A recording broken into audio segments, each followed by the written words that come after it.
माननीय श्रीमती हेमा मालिनी जी सांसद जो कि मथुरा से है, उनकी अगुवाई व माननीय केंद्रीय श्रम मंत्री श्री भूपेंद्र जी यादव के निर्देशानुसार श्रम मंत्रालय कर्मचारी भविष्य निधि संगठन के उच्च स्तरीय अधिकारी व एनएससी के प्रतिनिधि मंडल की त्रिपक्षीय बैठक यहाँ पर संपन्न हुई। नमस्कार, प्रकाश खबर चैनल के एक और नए लेटेस्ट अपडेट में आप सभी का एक बार फिर से स्वागत है। वीडियो शुरू करने से पहले आपसे एक छोटा सा रिक्वेस्ट है कि आप यदि इस चैनल पर नए हो तो चैनल को सब्सक्राइब करके बेल आइकन को ऑन कर दीजिएगा। अब बात करते हैं माननीय केंद्रीय श्रम सचिव सुश्री आरती आहूजा व एनएससी के राष्ट्रीय अध्यक्ष कमांडर अशोक राउत जी के साथ ये बैठक संपन्न हुई और इसमें सकारात्मक चर्चा हुई। यह दिनांक 9 फरवरी 2024 को श्रम मंत्रालय दिल्ली में संपन्न हुई बैठक में माननीय श्रीमती हेमा मालिनी जी सांसद मथुरा जी है, वो स्वयं चर्चा के दौरान उपस्थित रही। उपरोक्त उच्च स्तरीय बैठक में संयुक्त श्रम सचिव सुश्री विभा भला, अतिरिक्त केंद्रीय भविष्य निधि आयुक्त माननीय अभिवेश मिश्रा व क्षेत्रीय भविष्य निधि आयुक्त माननीय अपराजिता जगी यहाँ पर है वो इस बैठक में भाग लिया। एनएससी के प्रतिनिधि मंडल में राष्ट्रीय अध्यक्ष कमांडर अशोक राउत जी के साथ राष्ट्रीय महासचिव श्री वीरेंद्र सिंह जी रजावत व राष्ट्रीय सचिव श्री भटनागर की यहाँ पर है वो इस बैठक में संपन्न हुआ। अब बात करते हैं बैठक की शुरुआत में श्रम सचिव महोदया ने माननीय सांसद श्रीमती हेमा मालिनी जी का स्वागत करते हुए एनएससी के प्रतिनिधि मंडल को जानकारी देते हुए कहा कि उनके एनएससी के प्रतिनिधि मंडल के साथ 14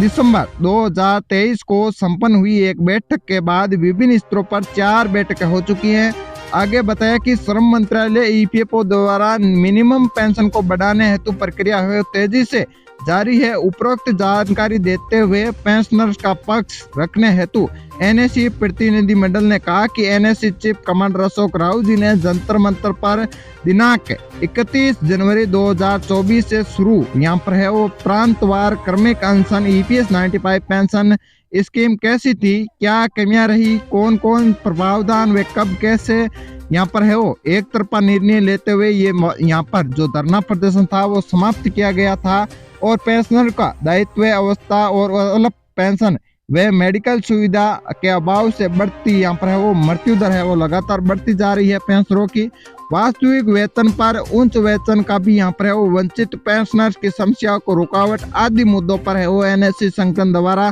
सादर किए गए प्रस्ताव माननीय वित्त मंत्रालय भविष्य निधि आयोग के साथ एनएससी प्रतिनिधि मंडल व त्रिपक्षीय बैठक यहाँ पर है वो प्रकाश डालते हुए की गई और आगामी चुनाव का प्रचार हिस्सा यहाँ पर है वो आचार संहिता का भी विचार करते हुए समस्याओं का समाधान अवलिप यहाँ पर है वो न्याय प्रदान करने का भी निवेदन किया गया। एनएससी के प्रतिनिधि मंडल द्वारा सभी मुद्दों के संबंधित तथ्यों व प्रमाणों को एक्चुअली रिपोर्ट तथा वार्षिक रिपोर्ट के कुछ अंशों का भी यहाँ पे संक्षिप्त प्रस्तुतिकरण किया गया, जिस पर माननीय श्रम सचिव महोदया उपस्थित रहे। वे अधिकारियों से उनकी यहाँ पर है वो टिप्पणियां भी जानी व उनका पक्ष भी सुना। एनएससी प्रतिनिधि मंडल की ओर से जोर देकर कहा गया कि मिनिमम पेंशन को बढ़ाकर 7,000 रुपये पर महीना पेंशन प्लस डीए करने के मुद्दे पर विभिन्न स्तरों पर प्रत्येक मीटिंग की जाए और दिए गए आश्वासन की पूर्ति कर यहाँ पर है वो तुरंत क्रियाकरण किया जाए, क्योंकि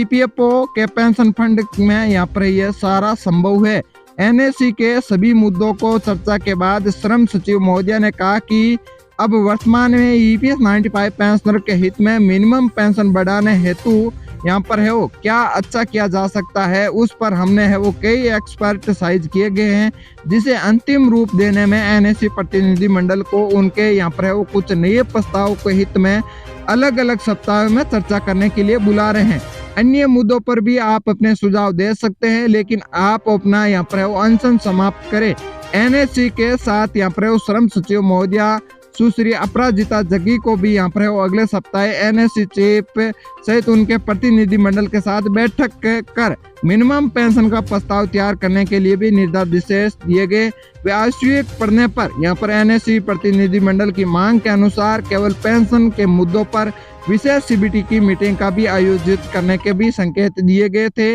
माननीय श्रीमती हेमा मालिनी जी ने भी बैठक में चर्चा को बड़े ध्यान से सुना और आचार संहिता लगने से पहले ईपीएस 95 पेंशन धारकों की जो इन समस्याओं का समाधान निकालकर उन्हें न्याय प्रदान करने के लिए श्रम सचिव महोदया जी से ये अपील की गई थी। बैठक के अंत में सभी ने माननीय श्रीमती हेमा मालिनी जी के प्रति अति आभार व्यक्त किया। एनएससी के चीफ कमांडर अशोक राव जी ने भी सभी उच्च अधिकारियों को अविलंब न्याय हेतु निवेदन करते हुए उन सभी के प्रति हम अभी सभी के शुभ चिंतक माननीय श्रीमती हेमा मालिनी जी के प्रति विशेष कृतज्ञता व्यक्त की गई। और इसी प्रकार ये यहाँ पर है वो त्रिस्तरीय बैठक जो संपन्न हुई। यहाँ पर इस बैठक में ईपीएस 95 पेंशन धारकों को यहाँ पर श्रीमती हेमा मालिनी जी ने अच्छे संकेत देते हुए कहा कि अब हमारी मांग है वो पूरी होने के लिए कहीं ना कहीं हमें उम्मीद लग रही है। ये यहाँ पर है वो इस बैठक में सप्ताह भर का यहाँ पर है वो समय मांग रहे हैं। और इन्हें